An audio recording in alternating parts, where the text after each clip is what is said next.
ದೀನ್ ದಯಾಳ್ ಉಪಾಧ್ಯಾಯರ ಅಂತ್ಯ ಬಹಳ ಅನಿರೀಕ್ಷಿತವಾಗಿತ್ತು, ಆಘಾತಕಾರಿಯಾಗಿತ್ತು. ಪಕ್ಷದ ಸಂಘಟನೆಗೋಸ್ಕರ ಎಲ್ಲ ಕಡೆ ಓಡಾಡ್ತಾ ಇದ್ರು. ರೈಲಿನಲ್ಲಿ ಹೋಗಬೇಕಾದ್ರೆ ಮಧ್ಯರಾತ್ರಿ ಅವರನ್ನು ಯಾರೋ ಕೊಲೆ ಮಾಡಿದರು.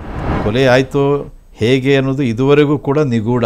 ಅವರ ಸಾವು ಇಡೀ ಪಕ್ಷಕ್ಕೊಂದು ಎರಗಿದಂಥ ದೊಡ್ಡ ಸಿಡಿಲಾಘಾತ ಅಂತ ಹೇಳ್ಬೋದು. ಅವರು ತೀರ್ಕೊಂಡಾಗ ವಾಜಪೇಯಿ ಒಂದು ನುಡಿ ನಮನ ಕಾರ್ಯಕ್ರಮದಲ್ಲಿ ಬಹಳ ಒಂದು ಅದ್ಭುತವಾದ ಒಂದು ಭಾಷಣವನ್ನು ಮಾಡಿದರು. ಗುರೂಜಿ ಗೋಲ್ವರ್ಕ್ ಕೂಡ ಶ್ರದ್ಧಾಂಜಲಿ ಸಭೆಯಲ್ಲಿ ಹೇಳಿದರು, ದೀನ್ ದಯಾಳ್ಜಿ ಅಂದರೆ ಒಬ್ಬ ಆದರ್ಶ ಸ್ವಯಂ ಸೇವಕ. ಏನದು ಏಕಾತ್ಮ ಮಾನವತಾವಾದ ಅನ್ನೋದು? ಎಲ್ಲವೂ ಕೂಡ ಪ್ರಕೃತಿಗೆ ಸಹಜವಾಗಿರಬೇಕು. ಪ್ರಕೃತಿ ಬೇರೆ, ಮನುಷ್ಯ ಬೇರೆ ಅಲ್ಲ. ಆರ್ಥಿಕ, ಸಾಮಾಜಿಕ, ಆಧ್ಯಾತ್ಮಿಕ ಹಾಗೂ ಕೌಟುಂಬಿಕ ವ್ಯವಸ್ಥೆಯಲ್ಲಿ ಸಾಮರಸ್ಯ ಇರಬೇಕು. ಭಾರತ ಇವತ್ತು ಸ್ವಾವಲಂಬಿ ದೇಶವಾಗಿ ಎತ್ತರಕ್ಕೆ ಬೆಳೆದಿದ್ದರೆ ಅದಕ್ಕೆ ದೀನ್ ದಯಾಳ್ಜಿಯವರ ಏಕಾತ್ಮ ಮಾನವವಾದ ಅದರ ಕೊಡುಗೆ ಭಾಳ ದೊಡ್ಡದು ಅಂತ ಹೇಳ್ಬೋದು. ಅಂದರೆ ಅವರ ಸರಳತೆ ಮತ್ತು ಸ್ಪಷ್ಟತೆಯ ನಡುವೆ ಅವರು ತಮ್ಮ ನಡವಳಿಕೆಗಳ ಮುಖಾಂತರ ಕಾರ್ಯಕರ್ತರಿಗೆ ಒಂದು ಮೇಲ್ಪಂಕ್ತಿಯನ್ನು ಹಾಕ್ಕೊಟ್ರು ಅಂತಲೇ ಹೇಳಬೇಕು. ಇಂಥ ಮೇಲ್ಪಂಕ್ತಿಯನ್ನು ಹಾಕ್ಕೊಂಡಂತಹ ದೀನ್ ದಯಾಳ್ ಉಪಾಧ್ಯಾಯರ ಅಂತ್ಯ ಬಹಳ ಅನಿರೀಕ್ಷಿತವಾಗಿತ್ತು, ಆಘಾತಕಾರಿಯಾಗಿತ್ತು. ಅದು ಹೇಗೆ ಅವರ ಅಂತ್ಯ ಆಯಿತು, ಅವರ ನಿಗೂಢ ಸಾವಿನ ಹಿನ್ನೆಲೆ ಏನು, ಅದರ ಒಟ್ಟಾರೆ ಚಿತ್ರಣವನ್ನು ಕಟ್ಟಿಕೊಡೋದಾದರೆ. ದೀನ್ ದಯಾಳ್ಜಿಯವರು ಕಲ್ಲಿಕೋಟೆಯಲ್ಲಿ ಒಂದು ದೊಡ್ಡ ಅಧಿವೇಶನದಲ್ಲಿ ಬಹಳ ಅದ್ಭುತವಾಗಿ ಮಾತಾಡಿದರು. ಅದು ಕಮ್ಯುನಿಸ್ಟ್ನವರ ಮನಸ್ಸಿನಲ್ಲಿ ಬಹಳ ಒಂದು ರೀತಿಯ ಸೇಡಿನ ಮನೋಭಾವನೆಯನ್ನು ಉಂಟು ಮಾಡಿತ್ತು ಅನ್ನೋದು ಆಗಿನ ಕಾಲದ ಪತ್ರಿಕೆಗಳಲ್ಲಿ ಬಂದಿತ್ತು. ಅದಾದಮೇಲೆ ಅವರು ಪಕ್ಷದ ಸಂಘಟನೆಗೋಸ್ಕರ ಎಲ್ಲ ಕಡೆ ಓಡಾಡ್ತಾ ಇದ್ದರು. ಆದರೆ 1968 ಫೆಬ್ರವರಿ 11 ಅವರು ಲಕ್ನೋದಿಂದ ಹೊರಟು ಪಾಟ್ನಾಕ್ಕೆ ಹೊರಟಿದ್ರು ರೈಲಿನಲ್ಲಿ ಹೋಗಬೇಕಾದ್ರೆ ಮಧ್ಯರಾತ್ರಿ ಅವರನ್ನು ಯಾರೋ ಕೊಲೆ ಮಾಡಿದರು. ಅದು ಕೊಲೆ ಆಯಿತು ಹೇಗೆ ಅನ್ನೋದು ಇದುವರೆಗೂ ಕೂಡ ನಿಗೂಢ. ಅದು ಇದೇ ಆಗಿಲ್ಲ, ಪತ್ತೆ ಆಗಿಲ್ಲ. ಮೊಘಲ್ ಸರಾಯ್ ಅನ್ನುವಂಥ ರೈಲ್ವೆ ನಿಲ್ದಾಣದಲ್ಲಿ ಬೆಳಿಗ್ಗೆ ಒಂದು ಅನಾಥ ಹೆಣದಂತೆ ಅವರ ಶರೀರ ಬಿದ್ದಿತ್ತು. ಯಾರದ್ದು ಅಂತ ಗೊತ್ತಾಗಲಿಲ್ಲ. ಆಮೇಲೆ ಕೆಲವರು ಸಂಘದ ಕಾರ್ಯಕರ್ತರಲ್ಲಿ ಹೋಗಿ ನೋಡಿದಾಗ ಪಂಡಿತ್ ಜಿ ಅನ್ನೋದು ಗೊತ್ತಾಯಿತು. ಆಮೇಲೆ ದೊಡ್ಡ ಸುದ್ದಿ ಆಯಿತು, ಎಲ್ಲ ಜನ ಬಂದರು, ನೋಡಿದರು, ಇದೆಲ್ಲ ಮಾಡಿದರು. ಈ ರೀತಿ ಒಂದು ಗೊತ್ತಲ್ಲದ ರೀತಿಯಲ್ಲಿ, ಅಂದರೆ ಒಂದು ಬೇವಾರಿಸಿ ಹೆಣದಂತೆ ಬಿದ್ದು ಅವರು ತೀರಿದ್ದಲ್ಲ, ಅಸಾಸಿನ್ ಮಾಡಿದರು, ಅವ್ರನ್ನ ಸಾಯಿಸಿದರು. ಅವರ ಸಾವು ಇಡೀ ಪಕ್ಷಕ್ಕೊಂದು ಎರಗಿದಂಥ ದೊಡ್ಡ ಸಿಡಿಲಾಘಾತ ಅಂತ ಹೇಳ್ಬೋದು. ಅಟಲ್ ಬಿಹಾರಿ ವಾಜಪೇಯಿ, ಅಡ್ವಾಣಿ ಆಗಿದ್ದಂಥ ಸುಂದರ್ ಸಿಂಗ್ ಭಂಡಾರಿ, ಸ್ವತಃ ಸಂಘದ ಸರಸಂಘ ಚಾಲಕರಾಗಿದ್ದಂಥ ಗುರೂಜಿಯವರು, ಇವರೆಲ್ಲರಿಗೂ ಅದನ್ನು ತಡ್ಕೊಳ್ಳೋಕ್ಕೆ ಆಗಲಿಲ್ಲ. ಈ ರೀತಿ ಕೊಲೆಯಾಗಿ ಹೋಗ್ಬಿಟ್ರಲ್ಲ ಅಂತ.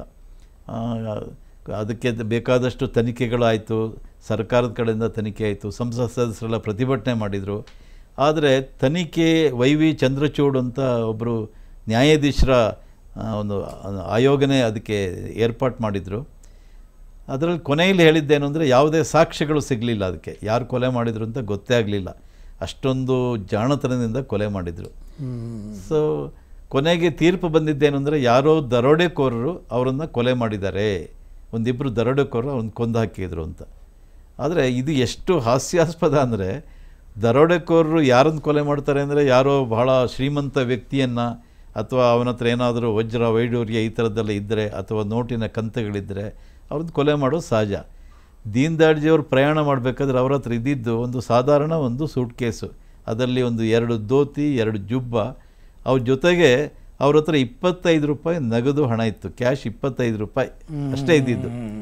ಇವರನ್ನ ದರೋಡೆಕೋರರು ಕೊಲೆ ಮಾಡೋದಕ್ಕೆ ಹೇಗೆ ಸಾಧ್ಯ? ಅವ್ರನ್ನ ಯಾಕೆ ಅದಕ್ಕೋಸ್ಕರ ಕೊಲೆ ಮಾಡ್ತಾರೆ ಅನ್ನೋ ವಿಚಾರ ಇದುವರೆಗೂ ಬೆಳಕಿಗೆ ಬಂದಿಲ್ಲ. ಇದೊಂದು ದೊಡ್ಡ ನಮ್ಮ ರಾಜಕೀಯ ರಂಗದ ದುರಂತ ಅಂತ ಹೇಳ್ಬೋದು. ಅವರು ತೀರ್ಕೊಂಡಾಗ ವಾಜಪೇಯಿ ಒಂದು ನುಡಿ ನಮನ ಕಾರ್ಯಕ್ರಮದಲ್ಲಿ ಬಹಳ ಒಂದು ಅದ್ಭುತವಾದ ಒಂದು ಭಾಷಣವನ್ನು ಮಾಡಿದರು. ಅದು ಇವತ್ತಿಗೂ ಕೂಡ ಸ್ಮರಣಾರ್ಹ. ಅದು ಅವರು ಹೇಳ್ತಾರೆ, ವಾಜಪೇಯಿಯವರು ದೀನ್ ದಯಾಳ್ಜಿಯವರ ಕುರಿತು, ದೀನ್ ದಯಾಳ್ಜಿ ಅವರ ಕಾರ್ಯ ವ್ಯಕ್ತಿನಿಷ್ಠವಾಗಿರಲಿಲ್ಲ, ತತ್ವನಿಷ್ಠವಾಗಿತ್ತು. ಅವರು ನಮಗೆ ಆದರ್ಶ ಸಿದ್ಧಾಂತಗಳಿಗಾಗಿ ಬದುಕಲು ಕಲಿಸಿಕೊಟ್ಟರು. ಬನ್ನಿ, ಪಂಡಿತ್ಜಿಯವರ ದೇಹದಿಂದ ಹರಿದ ರಕ್ತದ ಹನಿ ಹನಿಯನ್ನು ಹಣೆಯಲ್ಲಿ ತಿಲಕವಾಗಿ ಧರಿಸಿ ಧ್ಯೇಯ ಪಥದಲ್ಲಿ ಮುನ್ನುಗ್ಗೋಣ. ಅವರ ಚಿತಾಗ್ನಿಯಿಂದ ಸಿಡಿದ ಕಿಡಿಯನ್ನು ಹೃದಯದಲ್ಲಿ ಉರಿಸಿ ಶಕ್ತಿ ಮೀರಿ ಪಕ್ಷದ ಕಾರ್ಯಕ್ಕೆ ದುಡಿಯೋಣ. ಈ ನವದದೀಚಿಯ ಮೂಳೆಗಳಿಂದಲೂ ವಜ್ರಾಯುಧ ಸೃಷ್ಟಿಸಿ ಆಧುನಿಕ ವೃತ್ರಾಸುರರ ಮೇಲೆ ಎರಗೋಣ ಅನ್ನುವಂಥ ಒಂದು ಅದ್ಭುತವಾದ ಭಾಷಣವನ್ನು ಅವರು ಮಾಡಿದರು. ಗುರೂಜಿ ಗೋಲ್ವರ್ಕ್ ಕೂಡ ಶ್ರದ್ಧಾಂಜಲಿ ಸಭೆಯಲ್ಲಿ ಹೇಳಿದರು, ದೀನ್ ದಯಾಳ್ಜಿ ಅಂದರೆ ಒಬ್ಬ ಆದರ್ಶ ಸ್ವಯಂ ಸೇವಕ, ಅವರ ಆದರ್ಶ ನಮಗೆಲ್ಲರಿಗೂ ಮೇಲ್ಪಂಕ್ತಿಯಾಗಬೇಕು ಅಂತ. ಇನ್ನೂ ವಿಶೇಷ ಅಂದರೆ ಸಂಸತ್ನಲ್ಲಿ ಲೋಕಸಭೆಯಲ್ಲಿ ಸಾಧಾರಣವಾಗಿ ಲೋಕಸಭಾ ಸದಸ್ಯರ ಅಲ್ಲದೇ ಇರೋರಿಗೆ ಶ್ರದ್ಧಾಂಜಲಿ ಸಲ್ಲಿಸೋದು ಅಪರೂಪ. ಯಾರೋ ಬಹಳ ದೊಡ್ಡ ವಿದ್ವಾಂಸರು ಅಥವಾ ಸಾಹಿತಿಗಳು ಇಂಥವರಿಗೆ ಸಲ್ಲಿಸ್ತಾರೆ ಹೊರತು ಇನ್ಯಾರಿಗೂ ಸಲ್ಲಿಸೋದಿಲ್ಲ. ಅದು ಒಬ್ಬ ವಿರೋಧ ಪಕ್ಷದ ನಾಯಕ, ಆತ ಸಂಸತ್ ಸದಸ್ಯ ಅಲ್ಲ, ಅಂಥವರಿಗೆಲ್ಲ ಶ್ರದ್ಧಾಂಜಲಿ ಕೊಡುವ ಕ್ರಮ ಇರಲಿಲ್ಲ. ಆದರೆ ವಿಶೇಷ ಅಂದರೆ ಲೋಕಸಭೆಯಲ್ಲಿ ಅವಾಗ ಕಾಂಗ್ರೆಸ್ ಆದಿಯಾಗಿ ಸಮಾಜವಾದಿ ಪಕ್ಷ, ಪ್ರಜಾಸಮಾಜವಾದಿ ಪಕ್ಷ, ಸ್ವತಂತ್ರ ಪಕ್ಷ ಎಲ್ಲ ನಾಯಕರು ಅವರಿಗೆ ಶ್ರದ್ಧಾಂಜಲಿಯನ್ನು ಸಲ್ಲಿಸಿದರು. ಅವರ ಒಂದು ಗುಣಗಾನವನ್ನು ಮಾಡಿದರು. ಅವರಲ್ಲಿರುವಂಥ ಸರಳತೆ, ಅವರ ಒಂದು ಅದ್ಭುತವಾದ ಉನ್ನತ ಚಿಂತನೆ, ಇದೆಲ್ಲದರ ಬಗ್ಗೆ ಒಂದು ಶ್ರದ್ಧಾಂಜಲಿ ಸಭೆ ಲೋಕಸಭೆಯಲ್ಲಿ ಆಯಿತು. ಅದು ಇನ್ನೊಂದು ವಿಶೇಷ. ಅಂದರೆ ಅವರ ಬದುಕಿನುದ್ದಕ್ಕೂ ಅವರು ಒಂದು ಸ್ಪಷ್ಟತೆಯನ್ನು ಹೊಂದಿದರು. ಬೌದ್ಧಿಕ ಚಿಂತನೆಯನ್ನು ಅವರು ಎಲ್ಲ ಕಾರ್ಯಕರ್ತರಿಗೆ ಹಂಚುವಂಥ ಪ್ರಯತ್ನವನ್ನು ಮಾಡಿದರು. ಸೊ ಇದರ ಫಲವಾಗಿಯೇ ಹುಟ್ಟಿಕೊಂಡದ್ದೇ ಏಕಾತ್ಮ ಮಾನವವಾದ ಅನ್ನುವಂಥದ್ದು. ಸೊ ಬಹಳಷ್ಟು BJP ಕಾರ್ಯಕರ್ತರಿರ್ಬೋದು, ಸಂಘದ ಕಾರ್ಯಕರ್ತರಿರ್ಬೋದು, ಇವತ್ತಿನ ದಿನಗಳಲ್ಲಿ ದೀನದಯಾಳದ ಉಪಾಧ್ಯಾಯ ಅವರ ಹೆಸರು ಕೇಳಿರ್ತಾರೋ ಇಲ್ವೋ, ಏಕಾತ್ಮ ಮಾನವತಾವಾದ ಅನ್ನುವಂಥದ್ದನ್ನು ಯಾರೋ ಭಾಷಣ ಮಾಡಿದ್ದನ್ನು ಕೇಳಿರುವ ಸಾಧ್ಯತೆಗಳಿದ್ದಾವೆ. ಸೊ ಅವರ ಈ ನಡವಳಿಕೆ, ಅವರ ಸರಳತೆ, ಅವರ ಬೌದ್ಧಿಕತೆ ಇವೆಲ್ಲವನ್ನೂ ಒಳಗೊಂಡಂತೆ ಒಂದು ಏಕಾತ್ಮ ಮಾನವತಾವಾದ ಅನ್ನೋದನ್ನು ಅವರು ಪ್ರತಿಪಾದನೆ ಮಾಡಿದ್ರ. ಏನದು ಏಕಾತ್ಮ ಮಾನವತಾವಾದ ಅನ್ನುವಂಥ? ಏಕಾತ್ಮ ಮಾನವವಾದ ಇಂಗ್ಲೀಷ್ನಲ್ಲಿ ಇಂಟೆಗ್ರಲ್ ಹ್ಯೂಮನಿಸಮ್ ಅಂತ ಹೇಳ್ತಾರೆ. ಅಂದರೆ ನಮ್ಮ ದೇಶದ ಧರ್ಮ, ಸಂಸ್ಕೃತಿ, ಪರಂಪರೆ ಇದೆಲ್ಲದರ ಒಂದು ವಿಶ್ಲೇಷಣೆ ಮಾಡಿದಾಗ ಅನಿಸೋದೇನು ಅಂದರೆ, ಮನುಷ್ಯ ಆತ ಪ್ರಕೃತಿಯ ಜೊತೆಗೆ ಪೂರಕವಾಗಿಯೇ ಬದುಕ್ತಾನೆ. ಮನುಷ್ಯ ಅಂದರೆ ಬರೀ ಶರೀರ ಅಲ್ಲ. ಒಬ್ಬ ಮನುಷ್ಯ ಅಂದರೆ ಅವನ ಶರೀರದ ಜೊತೆಗೆ ಅವನಲ್ಲೊಂದು ಮನಸ್ಸು, ಬುದ್ಧಿ, ಆತ್ಮ ಇದೆಲ್ಲವೂ ಇರುತ್ತೆ. ಬರೀ ಶರೀರ ಒಂದು ಬೆಳೆಸೋಕ್ಕಾಗಲ್ಲ. ಶರೀರದ ಬೆಳವಣಿಗೆ ಮಾಡ್ಬೋದು, ಅದು ಸುಲಭ. ಆದರೆ ಬುದ್ಧಿ ಬೆಳಿಬೇಕು, ಆತ್ಮನೂ ಬೆಳಿಬೇಕು. ಬುದ್ಧಿ, ಶರೀರ ಇದೆಲ್ಲ ಬೆಳೆದಾಗ ಮಾತ್ರ ಒಂದು ದೇಶದ ವಿಕಾಸ ಸಾಧ್ಯ. ಮತ್ತು ಎಲ್ಲವೂ ಕೂಡ ಪ್ರಕೃತಿಗೆ ಸಹಜವಾಗಿರಬೇಕು. ಪ್ರಕೃತಿ ಬೇರೆ, ಮನುಷ್ಯ ಬೇರೆ ಅಲ್ಲ. ಮತ್ತು ಪ್ರಕೃತಿ ಹೇಗೆ ಮನುಷ್ಯನಿಗೆ ಪೂರಕವಾಗಿದೆಯೋ ಅದೇ ಥರ ಮನುಷ್ಯ ಕೂಡ ಪೂರಕವಾಗಿರಬೇಕು ಅಂತ. ನಮ್ಮ ಹಿಂದಿನ ಸಂಸ್ಕೃತಿ ಪರಂಪರೆಯಲ್ಲಿ ಹೇಳಿದಾಗ ಧರ್ಮಾರ್ಥ ಕಾಮ ಮೋಕ್ಷ ಅಂತ ಹೇಳ್ತಾರೆ. ಧರ್ಮ, ಅರ್ಥ, ಕಾಮ, ಮೋಕ್ಷ ಇದು ಒಂದಕ್ಕೊಂದಕ್ಕೆ ಪೂರಕ. ಧರ್ಮ ಇಲ್ಲದೆ ಅರ್ಥ ಇಲ್ಲ, ಅರ್ಥ ಇಲ್ಲದೆ ಕಾಮ ಇಲ್ಲ, ಕಾಮ ಇಲ್ಲದೆ ಮೋಕ್ಷ ಇಲ್ಲ. ಅಂದರೆ ಈ ಧರ್ಮಾರ್ಥ ಕಾಮ ಮೋಕ್ಷ ಏನು ಪುರುಷಾರ್ಥ ಅಂತ ನಾವು ಕರಿತೀವಿ, ಇದೆಲ್ಲವುದ್ರದ್ದು ಒಂದು ಸಮ ಪ್ರಮಾಣದ ಬೆಳವಣಿಗೆ, ಒಂದು ಸಾಮರಸ್ಯದ ಬದುಕು, ಸಮಷ್ಟಿ ಪ್ರಜ್ಞೆ, ಇದೆಲ್ಲವುದನ್ನು ಒಳಗೊಂಡಂಥ ಒಂದು ವಿಚಾರವೇ ಏಕಾತ್ಮ ಮಾನವವಾದ ಅನ್ನೋದನ್ನು ದೀನ್ ದಯಾಳ್ಜಿಯವರು ಪ್ರತಿಪಾದನೆ ಮಾಡ್ತಾರೆ. 2016ರಲ್ಲಿ ದೀನ್ ದಯಾಳ್ಜಿಯವರ ಜನ್ಮಶತಮಾನೋತ್ಸವ ಆಗುತ್ತೆ. ಆಗ ಪ್ರಖ್ಯಾತ ಅಂಕಣಕಾರರಾದಂಥ ಎಸ್ ಗುರುಮೂರ್ತಿ ಅವರು ಒಂದು ಮಾತನ್ನು ಹೇಳ್ತಾರೆ. ಅವರೇನು ಹೇಳಿದರು ಅಂದರೆ, ಜಾಗತೀಕರಣ ಮತ್ತು ಉದಾರೀಕರಣದ ಪ್ರಬಲ ಸುನಾಮಿಗೆ ಅಪ್ಪಳಿಸಿ ಹೋಗದೆ ಭಾರತವು ವಿಶ್ವದಲ್ಲಿ ಪ್ರಬಲ ಆರ್ಥಿಕ ಶಕ್ತಿಯಾಗಿ ಹೊರಹೊಮ್ಮಲು ದೇಶದ ಸಂಸ್ಕೃತಿ ಮತ್ತು ಸಾಮಾಜಿಕ ರಚನೆಯಲ್ಲಿ ಅಂತರ್ಗತವಾಗಿರುವ ಏಕಾತ್ಮ ಮಾನವತಾವಾದವೇ ಕಾರಣ ಅನ್ನುವಂಥ ಒಂದು ಭಾಳ ಅದ್ಭುತವಾದ ಮಾತನ್ನು ಹೇಳಿದ್ದಾರೆ. ಅಂದರೆ ಆರ್ಥಿಕ, ಸಾಮಾಜಿಕ, ಆಧ್ಯಾತ್ಮಿಕ ಹಾಗೂ ಕೌಟುಂಬಿಕ ವ್ಯವಸ್ಥೆಯಲ್ಲಿ ಸಾಮರಸ್ಯ ಇರಬೇಕು. ಅದು ಸಾಮರಸ್ಯ ಇಲ್ಲದ್ರೆ ಆಗೋದಿಲ್ಲ. ಹಾಗೆಯೇ ಅರ್ಥ ವ್ಯವಸ್ಥೆ ಅಂದರೆ ಅರ್ಥದ ಅಭಾವನೂ ಇರಬಾರ್ದು, ಅರ್ಥದ ಪ್ರಭಾವವೂ ಜಾಸ್ತಿ ಆಗಬಾರ್ದು ಅಂತ. ಈಗ ಆರ್ಥಿಕ ಕೊರತೆ ಇದೆ ಅಂದರೆ ಒಬ್ಬನಿಗೆ ಭಾಳ ಕಷ್ಟ ಇದೆ, ಹಣದ ಸಮಸ್ಯೆ ಇದೆ, ಅದು ದೇಶದ ಬೆಳವಣಿಗೆಯನ್ನು ಕುಂಠಿತಗೊಳಿಸುತ್ತೆ. ಹಾಗೆಯೇ ಒಬ್ಬ ವ್ಯಕ್ತಿಯಲ್ಲಿ ಅತ್ಯಂತ ಜಾಸ್ತಿ ಶ್ರೀಮಂತಿಕೆ ಇದೆ, ಅವನು ಶ್ರೀಮಂತಿಕೆಯಿಂದ ಲೋಲುಪನಾಗಿ ವಿಲಾಸದಲ್ಲಿ ಮಗ್ನನಾದರೆ ಆಗಲೂ ದೇಶದ ಉನ್ನತಿ ಸಾಧ್ಯ ಆಗೋದಿಲ್ಲ. ಪ್ರತಿಯೊಬ್ಬ ಮನುಷ್ಯನಲ್ಲೂ ಅವನಿಗೆ ಅಗತ್ಯ ಎಷ್ಟಿದೆಯೋ ಅಷ್ಟು ಹಣ ಇರಬೇಕು. ಆಗ ದೇಶ ಉನ್ನತಿಯಾಗಿದೆ, ದೇಶದಲ್ಲಿ ಒಂದು ಸಾಮರಸ್ಯದ ಬದುಕಿದೆ ಅಂತ ಹೇಳ್ಬೋದು. ಈಗ ಇವತ್ತು ತಾನೇ ಪತ್ರಿಕೆಯಲ್ಲಿ ಬಂದಂಥ ಇದರ ಪ್ರಕಾರ ಅಮೇರಿಕ ಮತ್ತು ಚೀನಾಕ್ಕಿಂತ ಭಾರತ ಆರ್ಥಿಕತೆಯಲ್ಲಿ ಅದು ಮುಂದೆ ಬಂದಿದೆ ಅಂತ. ಮೊದಲು ನಮ್ಮ ಆರ್ಥಿಕತೆ ಕುಸಿದೋಗಿತ್ತು, ಪಾತಾಳಕ್ಕೆ ಹೋಗಿತ್ತು. ಆದರೆ ಕಳೆದ 10 ವರ್ಷಗಳ ಒಂದು ಬೆಳವಣಿಗೆಯ ವೇಗ ಅದಕ್ಕಿಂತ ಜಾಸ್ತಿ ಇದೆ. ಕೇಂದ್ರದ ಒಂದು ಸಮರ್ಥ ಆಡಳಿತದ ಪರಿಣಾಮವಾಗಿ ಆರ್ಥಿಕತೆಯ ಕಡೆ ಗಮನ ಕೊಟ್ಟಿದ್ದರಿಂದಾಗಿ ಇವತ್ತು ಅಮೇರಿಕಾ, ಚೀನಾ ಅದೆಲ್ಲವುದನ್ನು ಹಿಂದಿಕ್ಕಿ ಭಾರತ ಬಹಳ ಮುನ್ನುಗ್ಗಿದೆ. ಇದನ್ನು ಯಾರೋ BJP ಅವರು ಹೇಳಿದ್ದಲ್ಲ, IMF ಅದನ್ನು ಹೇಳಿದೆ, ಇಂಟರ್ನ್ಯಾಷನಲ್ ಮಾನಿಟರಿ ಫಂಡ್ ಅವರೇ ಈ ಮಾತನ್ನು ಹೇಳಿದ್ದಾರೆ. ಹಾಗಾಗಿ ದೀನ್ ದಯಾಳ್ಜಿಯವರ ಒಂದು ಏನು ವಿಚಾರ ಇತ್ತು, ಏಕಾತ್ಮ ಮಾನವವಾದ, ಇಂಟೆಗ್ರಲ್ ಹ್ಯೂಮನಿಸಮ್, ಅದನ್ನು ಒಂದು ಕಾರ್ಯರೂಪಕ್ಕಿಳಿಸಿದಂಥ ಕೀರ್ತಿ BJPಗೆ ಹೊರತು ಇನ್ಯಾವುದಕ್ಕಲ್ಲ ಅಂತ ಹೇಳ್ಬೋದು.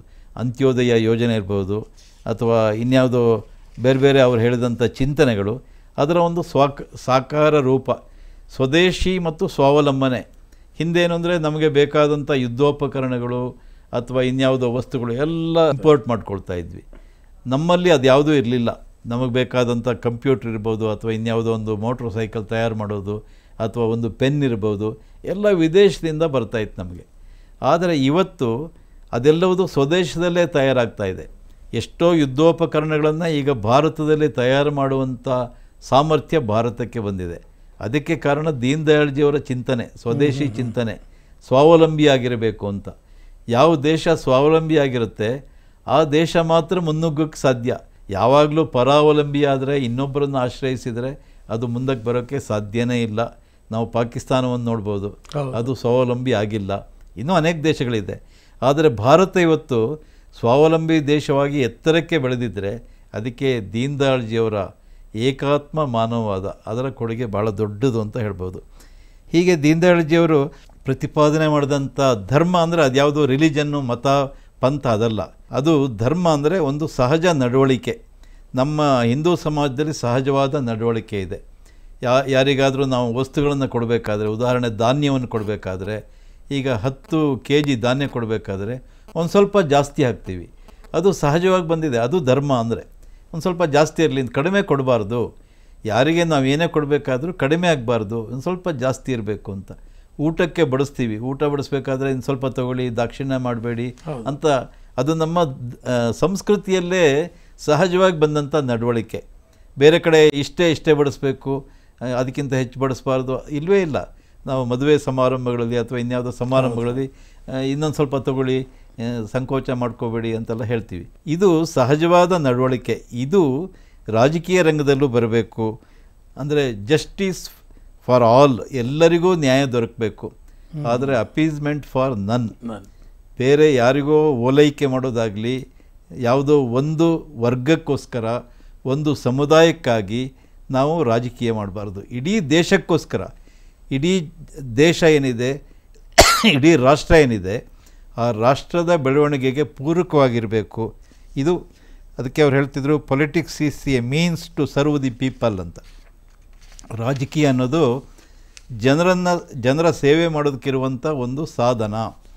ಇನ್ನೊಂದು ಮಾತು ಹೇಳಿದ್ರು ಅವರು, ಹರ್ ಹಾತ್ ಕೋ ಕಾಮ್, ಹರ್ ಖೇತ್ ಕೋ ಪಾನಿ. ಪ್ರತಿಯೊಂದು ಕೈಗೆ ಕೆಲಸ ಕೊಡಬೇಕು. ಈಗ ಏನು ಉಚಿತ ಭಾಗ್ಯಗಳನ್ನು ಕೊಡ್ತಿದಾರಲ್ಲ, ಅದರಿಂದ ದೇಶದ ಬೆಳವಣಿಗೆ ಆಗೋದಿಲ್ಲ. ಪ್ರತಿಯೊಂದು ಕೈಗೆ ಕೆಲಸ ಕೊಟ್ಟಾಗ ಅವನಲ್ಲಿ ಒಂದು ಸ್ವಾವಲಂಬಿ ಭಾವನೆ ಬರುತ್ತೆ, ಒಂದು ಸ್ವಾಭಿಮಾನ ನಿರ್ಮಾಣ ಆಗುತ್ತೆ. ಹಾಗೆ ಹರ್ ಖೇತ್ಕೋ ಪಾನಿ, ಪ್ರತಿಯೊಂದು ಗದ್ದೆಗೂ ನೀರು ಸಿಕ್ಕಿದಾಗ ನಾವು ಕೃಷಿಯಲ್ಲಿ ಮುಂದಕ್ಕೆ ಹೋಗೋಕ್ಕೆ ಸಾಧ್ಯ ಇದೆ. ಹಾಗೆ ಎಜುಕೇಷನ್ ಫಾರ್ ಆಲ್, ಇದೆಲ್ಲವುದು ಅವರ ಒಂದು ಭಾಷಣ. ಕಲ್ಲಿಕೋಟೆಯಲ್ಲಿ ದೀನ್ ದಯಾಳ್ಜಿ ಮಾತಾಡ್ತಾ ಅದನ್ನೇ ಹೇಳಿದರು. ಅದು ಇಂಗ್ಲೀಷ್ನಲ್ಲಿ ಬಹಳ ಪ್ರಸಿದ್ಧವಾಗಿ ಎಲ್ಲ ಕಡೆ ಸಿಗುತ್ತೆ. ಅದನ್ನು ಒಂದು ಹೇಳಿಬಿಡ್ತೀನಿ. We are pledged to the service of not of any particular community or section, but of the entire nation. Every countryman is blood of our blood and flesh of our flesh. We shall not rest till we are able to give to every one of them a sense of pride that they are children of Bharata Mata. We shall make Mother India Sujala Sufala in the real sense of these words. With faith in ultimate victory, let us dedicate ourselves to this task. ಅನ್ನೋದನ್ನು ಅವರು ಕಲ್ಲಿಕೋಟೆ ಭಾಷೆಯಲ್ಲಿ ಹೇಳಿದರು. ಅಂದರೆ ನಾವು ಯಾವುದೇ ನಿರ್ದಿಷ್ಟ ಸಮುದಾಯಕ್ಕಾಗಿ ನಾವು ಕೆಲಸ ಮಾಡ್ತಾ ಇಲ್ಲ, ಆದರೆ ಇಡೀ ರಾಷ್ಟ್ರದ ಸೇವೆಗೆ ನಾವೆಲ್ಲರೂ ಬದ್ಧರು. ಮತ್ತು ನಮ್ಮ ಪ್ರಜೆಗಳು ಅಂದರೆ ನಮ್ಮ ರಕ್ತದ ರಕ್ತ, ಮಾಂಸದ ಮಾಂಸ. ಅವ್ರ ಪ್ರಜೆಗಳು ಬೇರೆ, ಆಡಳಿತ ಮಾಡೋರು ಬೇರೆ ಅಂತ ಇಲ್ಲ. ಮತ್ತು ಕೆಲವು ಎಲ್ಲ ವ್ಯಕ್ತಿಗಳಿಗೆ ಕಟ್ಟ ಕಡೆಯ ವ್ಯಕ್ತಿ ಕೂಡ ಗೌರವ ಸಮ್ಮಾನ ಸಿಗಬೇಕು. ಹಾಗೆ ಸಿಕ್ಕಿದಾಗ ಮಾತ್ರ ನಾವು ಭಾರತವನ್ನು ಕಟ್ಬೋದು. ಅದುವರೆಗೆ ನಾವು ವಿಶ್ರಮಿಸೋದಿಲ್ಲ. ಮತ್ತು ಎಲ್ಲರೂ ಭಾರತ ಮಾತೆಯ ಮಕ್ಕಳು. ಈ ದೇಶ ಸುಜಲ ಸುಫಲ ಅಂದರೆ ಸಂಪದ್ಭರಿತವಾಗಬೇಕು ಮತ್ತು ಯಾವುದೇ ಕೊರತೆ ಇರಬಾರ್ದು, ಕ್ಷಾಮ ಡಾಮರುಗಳಿರಬಾರ್ದು. ಆಗ ಮಾತ್ರ ನಾವು ಒಂದು ಸಮರ್ಥ ರಾಷ್ಟ್ರವಾಗಿ ಬರಬಹುದು ಅಂತ ಕಲ್ಲಿಕೋಟೆಯಲ್ಲಿ 1967ರಲ್ಲಿ ಮಾಡಿದಂಥ ಒಂದು ಭಾಷಣ. ಆ ಭಾಷಣ ಇವತ್ತು ಅದು ಎಲ್ಲರಿಗೂ ಒಂದು ದಾರಿದೀಪ ಅಂತ ಹೇಳ್ಬೋದು. ಯಾಕೆಂದರೆ ದೀನ್ ದಯಾಳರು ಬರೀ ಒಂದು ಭಾರತೀಯ ಜನಸಂಘಕ್ಕೋಸ್ಕರ ಹೇಳಿದ್ದಲ್ಲ ಮಾತಿದು. ಅವರ ಕಣ್ಮುಂದೆ ಇದ್ದಿದ್ದು ಇಡೀ ದೇಶದ ಒಂದು ಅಭಿವೃದ್ಧಿ, ಇಡೀ ದೇಶದ ಬೆಳವಣಿಗೆ. ಭಾರತ ಇವತ್ತು ವಿಶ್ವಗುರು ಆಗಬೇಕು ಅಂತೆಲ್ಲ ಸಾಕಷ್ಟು ಮಾತುಗಳೆಲ್ಲ ಕೇಳಿ ಬರ್ತಿದೆ. ಭಾರತ ವಿಶ್ವಗುರು ಆಗೋದಕ್ಕೆ ಆಗಲೇ ಅವರು ಒಂದು ತಳಹದಿಯನ್ನು ಹಾಕಿದರು. ಆಗಲೇ ಅವರು ತಮ್ಮ ವಿಚಾರಧಾರೆಯ ನೀರನ್ನು ಅದಕ್ಕೆ ಎರೆದಿದ್ದರು.